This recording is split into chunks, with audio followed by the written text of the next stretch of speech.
let's get into this series now, because obviously you know all things Detroit Pistons, but you are an expert on the New York Knicks. You are the guy. We wanted to bring you on. And so let's start with this, James. What do Pistons fans need to know about the Knicks, right? Most Pistons fans, like, I'm not trying to say they saw him for 4 games this year, right? We saw one game without Karl Anthony Towns. We saw one game really early in the year where the Knicks blew the Pistons out. We saw one here recently, no OG and no Josh Hart. Give us the mile high view of the New York Knicks season and who they are and what you feel like we're going to see in the playoffs from them. Yeah, I mean, they're a talented group. They have on paper, one of the best starting fives in basketball.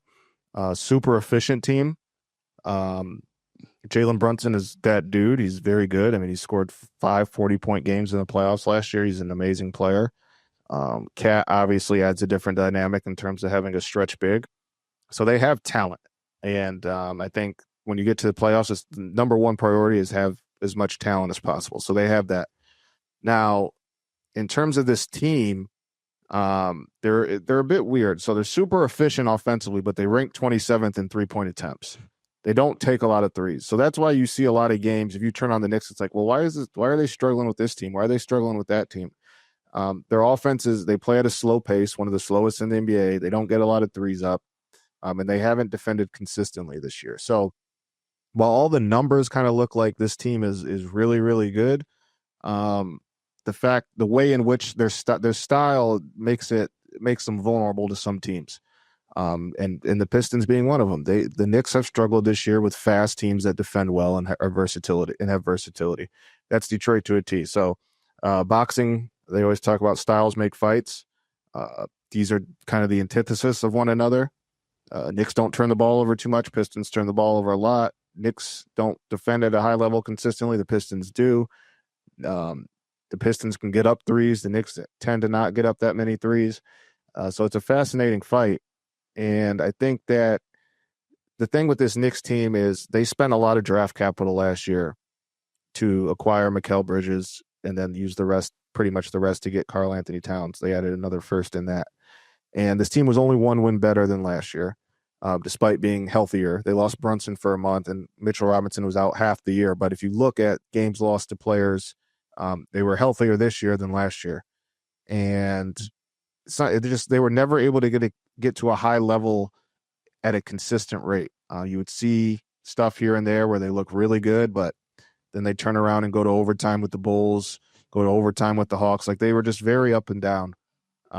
And part of that is some of those qualities I already mentioned. So I think the fans here are a little bit let down by this team.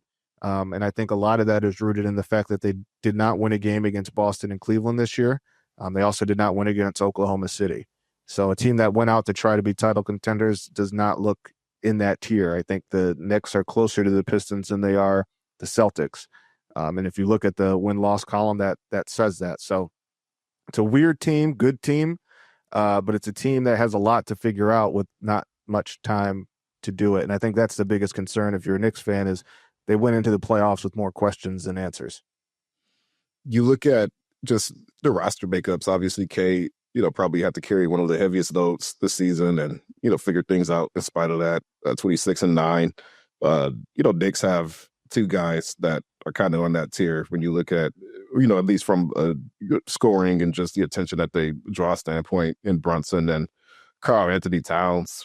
When you look at a series like this, you talk about just how much these teams kind of contrast. But did you see that disparity just at the top making a difference over the course of it, especially considering how good this team's been defensively against the Knicks as well?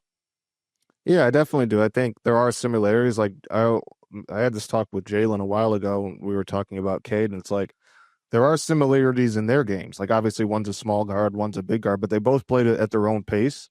It's not the same pace, but it's like a unique pace to them, right? Like, Jalen is very herky-jerky, very much like gets you off balance, just very kind of stutter steps and does a really like unique flow to his game. And same with Cade. Like, he's obviously a little bit slower, but he just plays at his own pace, and they're both tremendous in the pick and roll. They go that now.